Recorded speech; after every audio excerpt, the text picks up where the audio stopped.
তৎকালীন সরকার পরিকল্পিতভাবে বিডিআর হত্যাকাণ্ড ঘটিয়েছিল। 18,500 বিডিআর সদস্যকে চাকরিচ্যুত করেছে, অনেককে বিনা কারণে কারাগারে বন্দী রেখেছে, এমন সব অভিযোগ তুলেছেন ভুক্তভোগী পরিবারের সদস্যরা। শুক্রবার জাতীয় প্রেসক্লাবে সংবাদ সম্মেলন করে তারা দাবি জানান, চাকরিচ্যুত সদস্যদের পুনর্বহাল, বন্দীদের মুক্তি ও ন্যায় বিচার সহ 8 দফা বাস্তবায়ন করার। আরও জানাচ্ছেন মুনতাসির মামুন। বিডিআর বিদ্রোহ বা পিলখানা হত্যাকাণ্ড সংঘটিত হয় 2009 সালের 25 ও 26 ফেব্রুয়ারি। দুদিন ধরে বিডিআর সদর দপ্তর দখল করে নির্মম হত্যাযজ্ঞ চালায় বিদ্রোহীরা। হত্যা করা হয় সাবেক বিডিআর মহাপরিচালক শাকিল আহমেদ সহ 57 সেনা কর্মকর্তা ও 17 জন বেসামরিক নাগরিককে। এরপর বিডিআরের নাম পরিবর্তন করে রাখা হয় বর্ডার গার্ড বাংলাদেশ, BGB।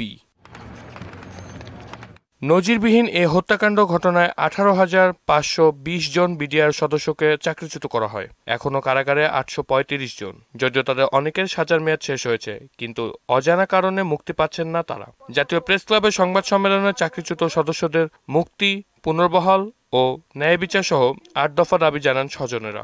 যারা ক্ষতিগ্রস্ত পরিবার আমরা জানতে পারছি না, সেক্ষেত্রে আমাদের দাবি হচ্ছে যে আমাদের শহীদ পরিবার থেকে একজন প্রতিনিধি এবং আমাদের ক্ষতিগ্রস্ত পরিবার থেকে একজন প্রতিনিধি যেন এই স্বাধীন তদন্ত কমিটিতে থাকতে পারে এবং আমাদের বিষয়গুলো যেন আমরা জানতে পারি। ভুক্তভোগীরা অভিযোগ করেন, তদন্তের নামে নির্যাতন চালানো হয়েছে, বাধ্য করা হয়েছে মিথ্যা সাক্ষী দিতে। 25 ও 26 ফেব্রুয়ারি শহীদ সেনা দিবস ঘোষণারও দাবি জানান তারা। 16 বছর যাবৎ কারাগারে থাকা নির্দোষ যে বিডিআর সদস্যরা আছে, বিভিন্ন মেয়াদে সাজাপ্রাপ্ত, ফাঁসি, যাবজ্জীবন, 10 বছর এবং বিভিন্ন মেয়াদে, এবং যেই সমস্ত আঙ্কেলরা খালাস পেয়েও আটকা আছে, তাদের সবাইকে অতি সত্বর মুক্ত করে দিতে হবে।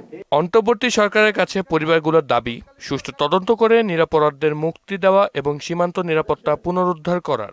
বাংলাদেশ রাইফেলস যে নামটা ছিল বিডিআরের, সেটাকে পুনরায় প্রতিস্থাপন করতে হবে। মুনতাসির মামুন, মোহনার সংবাদ, ঢাকা।